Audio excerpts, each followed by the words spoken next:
Hey guys, I'm Roman, also known as Romanesque. I play the Elder Scrolls Legends, I stream the game on Twitch, and I'm a coach on Gamer Sensei. In this video, we will cover lane placement. We will cover the main differences between the two lanes, some principles about lane placement, and a couple specific examples. When a minion is placed into the right lane or shadow lane, it gets cover for one turn. This means it cannot be interacted with by another creature. This is relevant because it means that your creature is more likely to survive one turn when played in the shadow lane. The downside of this is that your opponent can also play a minion in the shadow lane to challenge yours, and you cannot trade into it to protect your minion. Here, I have an excellent turn 2 play with the Pit Lion, but I choose to play it in the shadow lane.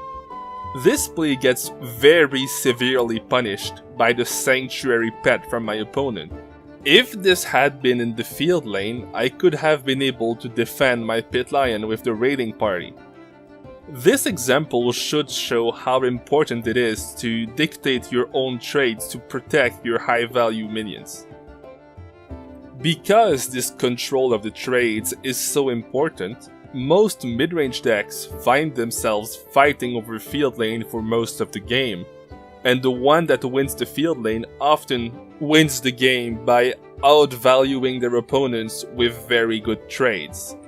Here, playing my minions in the field lane lets me use the Ward Crafter to take out my opponent's threat for free. Cards like Ward Crafter and Cloudrest Illusionist let you snowball this advantage in the field lane into a game-winning edge. This is why the best way to fight against a mid-range deck is to contest their control of the field lane. This is also why you will see many decks like Control Mage play Daggerfall Mage. Daggerfall Mage and Ward Crafter are both cards that generate a lot of value, but are mostly played in control decks because they are excellent at contesting this field lane. For example, here I am playing as a mid-range mage against a control mage, and he played a Ward Crafter on turn 1. I tried to contest it, but then he played Daggerfall Mage on turn 2. Once the Daggerfall Mage comes out, I no longer have any chance of fighting for field lane, and I am forced to play in the shadow lane. I will no longer be able to control the pace of the game, and this will most likely cost me the game. A good intuition for understanding the lane placement is to think about shadow lane as the best way to survive one turn, and field lane as the best way to survive multiple turns if you can survive one turn. This means that if the field lane is empty and you're playing against a deck like Ram Scout, it's a great idea to play your high value creatures in the field lane. Since they are unlikely to die on the turn they are played, you can generate more value by defending them.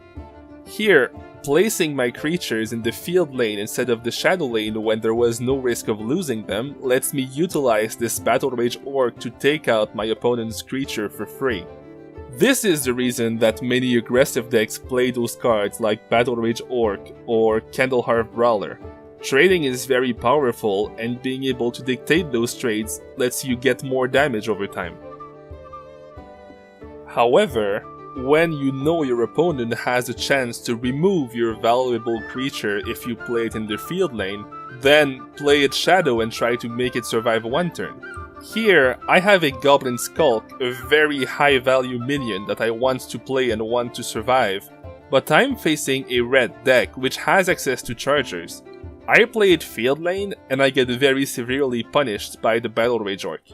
This is very much a case-per-case decision. You have to balance the choice between maximizing the long-term plan or just going for the short-term plan.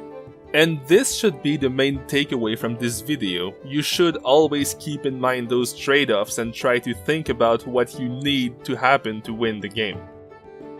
I hope you enjoyed this video and hopefully learned something. Either way, thanks for watching. I'm Romanesque, and I'll see you next week.